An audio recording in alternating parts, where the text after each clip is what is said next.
మీద ఎందుకు సార్ తీసుకుంటారు? నాకు కళ సార్ 24 సంవత్సరాల్లో కట్టిన ఆ ఇంటిని నేను ఎలా బాధపడుతున్నా తెలియాలి సార్ మీకు అందరికీ. నాలాంటి వాళ్ళ మీద నేనేం చేశాను సార్? దేశానికి సేవ చేసి రావడం తప్ప సార్ ఇది?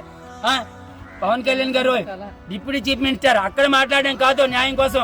మహిళలకు న్యాయం చేస్తాను, పబ్లిక్ కి న్యాయం చేస్తాను.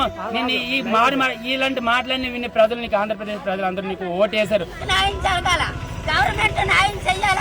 చంద్రబాబు నాయుడు గెలిచి 3 రోజులు అవ్వలేదు, మా ఇల్లు తీసిస్తారు. అక్కడి నుంచి ఆర్డర్ తెచ్చామన్నారు, అంజాయికి నెట్టుకోనరు. అయితే ఊర్లకే తీసేస్తాన్రా, దేశాలకే తీసేస్తాన్రా. జగన్ గెలిచినప్పుడు ఇల్లు తీసేసారా? జగన్ గెలిచినప్పుడు ఊరికి తీసేసారా?